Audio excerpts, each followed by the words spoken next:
మందకృష్ణ మాదిగ గారు చెప్పినట్టుగా పార్టీలో రాజ్యాంగ పరిరక్షణ వేదిక కోసం కాపుడని చర్చ జరగలేదు. వాస్తవం అది. తప్పకుండా దాని మీద చర్చ జరుపుతాం. దీనికి మించి ప్రధాన జెండా లేదనేది నా వ్యక్తిగత అభిప్రాయం.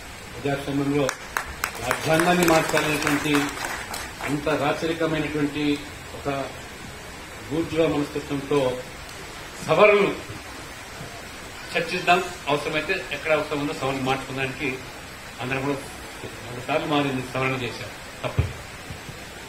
రెండవది, నేను ఇక్కడికి వచ్చినప్పుడల్లా నాకు సవరణ కూడా సంబంధం లేదు. వాస్తవం. నిజంగానే ఏదైనా సంవత్సరం అవసరం అంటే మనం చర్చ చేద్దాం దాని మీద. అని లేదు. రెండవది, నాకు ఇంత తీవ్రంగా ఇక్కడ జరుగుతున్న విషయం నేను 1-2 సార్లు పత్రికలు చూశాను. నాకు ఈ అంశం మీద అనగానే వాళ్ళ దగ్గర నేను కూడా పలుకొని వచ్చాను. నా కమిట్మెంట్ ఏంటంటే లాస్ట్ ఈ 15 days 2 సార్లు వచ్చినప్పుడు ఈ అంశం మీదే మాట్లాడాను. ఇది కొంచెం ఎక్కువగా మాట్లాడాను. అది మీరు బేస్ చేసుకునే మాట్లాడాను. ఎందుకంటే అసెంబ్లీలోని ఎమ్మెల్యేగా సమగ్ర కుటుంబ సర్వే చేసి మీరు ఎందుకు పబ్లిష్ చేస్తలేరు? పబ్లిష్ చేసి దానికి అథెంటిసిటీ ఇస్తే ఏ కోర్టులైనా ఒప్పుకుంటాయి. కోర్టులు అడుగుతుంది ఏంటి? మీ జనాభా లెక్కలు లేకుండా మీరు రిజర్వేషన్ పెంచుకుంటూ పోతున్నారు, శాస్త్రీయంగా మీరు చూపిస్తలేదు కాబట్టి ఒప్పుకోవట్లేదు కోర్టులు.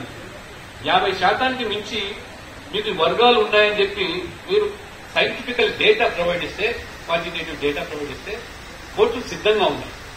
కాబట్టి మీరు సమగ్ర కుటుంబ సర్వే లెక్కలు తీసి కర్ఫ్యూ లాంటి వాతావరణం పెట్టి దాన్ని పబ్లిష్ చేస్తారు. ఎందుకు చేస్తారు తెలిసిపోయింది మీకు. నేను అసెంబ్లీ అడిగితే చెప్పిన ఆయనే 52% బీసీలు ఉన్నారు, మరి 10% ఎస్సీలు ఉన్నారు, 18% ఎస్సీలు ఉన్నారు, ఎస్టీలు 10% ఉన్నారు, 12% ముస్లింలు, మిగతా జనరల్ గా ఉన్నారు. చెప్పినాన్ని పబ్లిష్ చేయకుండా కేవలం రాజకీయంగా దాన్ని వాడుకుంటున్నాడు తప్పితే ఎన్నికల ప్రక్రియలో ఇతరత్ర మీ ప్లానింగ్ లో కానీ, ప్రోగ్రామ్ లో కానీ, రిజర్వేషన్ అమలులో కానీ దాన్ని తెరపు తీసుకురావడం. అందుకని నేను మీ మాదిరినే ప్రశ్నించాను.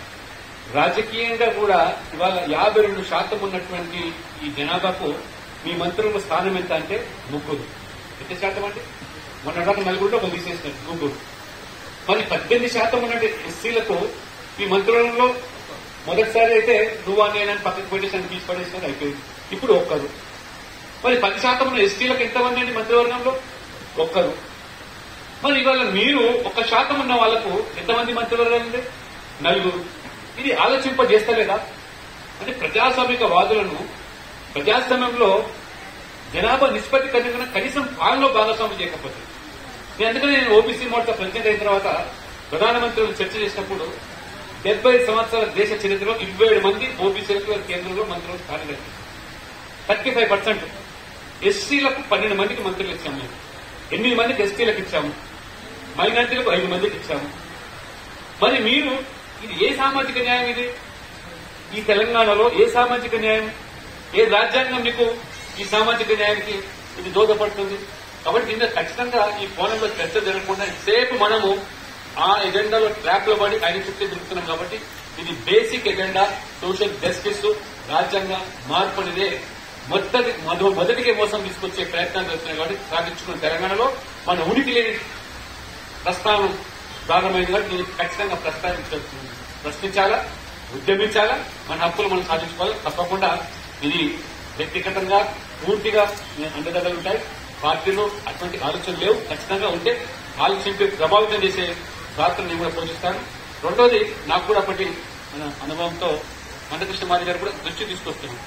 ఇది యాక్చువల్ గా 10% అనేది అగ్రవర్ణాల్లో పేదలకు అనేది నిర్వచనం కాదు. యాజ్ ఫర్ నా నాలెడ్జ్ ఇది ఎకనామికల్లీ వీకర్ సెక్షన్స్. అంటే పేదరికానికి కులం లేదు, మతం లేదు. ఏ కులమైనా, ఏ మతమైనా, ఏ వర్గమైనా పేదరికంలో ఉండే వాళ్ళకి అందరికీ 10% వర్తిస్తారు. ఎస్సీ, ఎస్టీ, బీసీ, మైనార్టీలు కూడా ఈ 10%లో వాళ్ళకు వాటా ఇవ్వడానికి అవకాశం ఉంది. కానీ కొన్ని రాష్ట్రాల్లో దాన్ని తప్పుగా అన్వయించి చంద్రబాబు నాయుడు గారు మొదటగా 10% వచ్చినప్పుడు ఆయన 10%లో 5% నేను కాపులకు ఇస్తా అని చెప్పి ఆయన వర్గీకరణ చేసుకున్నారు. మీరు చేసుకునే అవకాశం ఉంది. వాళ్ళు ఈ తెలంగాణలో కూడా మీరు ఈ 10%లో మీరు అగ్రవర్ణాలు ఉన్న పేదలకు 5% పరిమితం చేసి మిగతా 5% మిగతా అన్ని వాళ్ళ 10% రిజర్వేషన్లు అమలు జరగాలి ఇక్కడ అని మనం మాట్లాడుతున్నప్పుడు బ్రాహ్మణ వైశ్య బ్రాహ్మణ వైశ్య కమ్మ వెలమ సంఘాలన్నీ రోడ్డు మీదకి వచ్చినాయి. 1-2 రోజులు ఇప్పుడు వాళ్ళకే అని చెప్పి కూడా తప్పది, అది తప్పది. ఇప్పుడు నేను చెప్పేది కూడా ఈడబ్ల్యూఎస్ అనేది అగ్రవర్ణాల నుండే పేదలకు మాత్రమే కాదు, మొత్తం కులంతోని మతంతోని సంబంధం లేకుండా అన్ని వర్గాలకు ఇది వర్తిస్తుంది. కాబట్టి ఓపెన్ కోటర్ లాంటిది ఎగ్జాక్ట్ అంటే ఇప్పుడు పేదరికం అనే దాన్ని మీ క్రైటీరియా. ఇప్పుడు మొన్న కూడా అంతకుముందు నేను ఫస్ట్ టైం వెళ్ళినప్పుడు ఇదే అంశం మీద వాదన. అంతకుముందు ఎంసెట్ విధానం, ఎంసెట్ లో రిజర్వేషన్ ఏం చేశారు, ఫస్ట్ ఓపెన్ కోటలో భర్తీ చేస్తా ఉంది. ఓపెన్ కోటలో ఎస్సీ రావచ్చు, ఎస్టీ రావచ్చు, బీసీ రావచ్చు. కానీ దాని కాలక్రమైన 2 సంవత్సరాల తర్వాత నేను ఫస్ట్ టైం అసెంబ్లీలో ఎంటర్ తర్వాత చూస్తే లెక్కలు తీస్తే నేను బీసీ కంపెనీలో సభ్యులు వేశాను. ఆయన మొత్తం కంపెనీ లెక్కలు చూస్తే మనకున్న బీసీ 25% పరిమితం చేశారు, 15% ఎస్సీలు చూస్తున్నారు.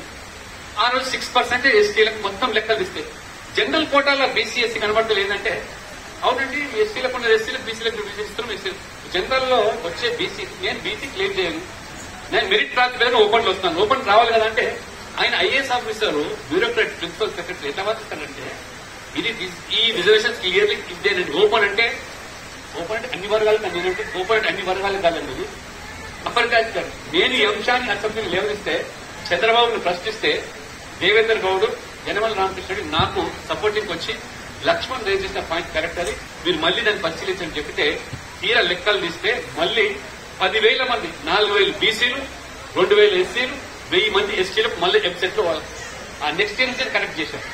అది డిఫరెన్స్. అది ఓపెన్ అనే దాంట్లో అన్ని వర్గాలకు వస్తుంది, మెరిట్ వచ్చేదానికి క్యాష్ లేదు. ఇది కూడా ఈడబ్ల్యూఎస్ లో కూడా ఆర్థికంగా పేదవాడు ఎవరైతే ఉన్నాడో, ఎందుకంటే ఇప్పుడు నేషనల్ లెవెల్లో ఓబీసీ కేటగిరీ క్రీమీ లేయర్ ఉంది. అంటే క్రీమీ లేయర్ పట్టిలోకి వచ్చేవాడే ఓబీసీ, క్రీమీ లేయర్ పట్టిలోకి రాకపోతే వాడు ఓబీసీ కాదు, ఏ క్యాస్ట్ అయినా. కాబట్టి ఇది ఆ ఆర్థికమైన క్రైటీరియా ఉంది కదా, అందులో పొందడానికి కూడా అవకాశం ఉంది.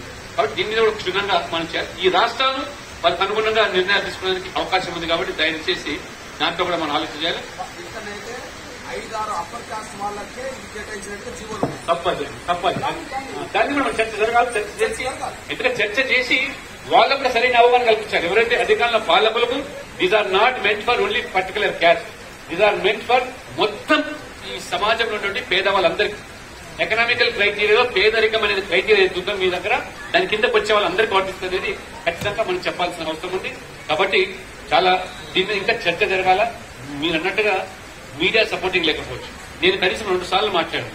ఇంత పర్సెంటేజ్ ఇంకా వాటి అనేది ఎంతవరకు న్యాయం, ఇది దీనికోసం మీరు రాజ్యాంగం మార్చాలనుకుంటున్నాం, ఉన్నది కూడా విడకడానికి అనే ప్రశ్న మనం లేవదిస్తున్నాం.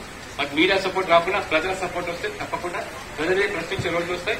తప్పకుండా మీరు తీసుకున్న నిర్ణయం ఈ రాజ్యాంగమైన మార్పులో తప్పకుండా మా వంతు సహకారము మాలాంటి వాళ్ళ డెఫినెట్ గా పాత్ర ఉంటుందని కూడా ఈ సందర్భంగా తెలియదు.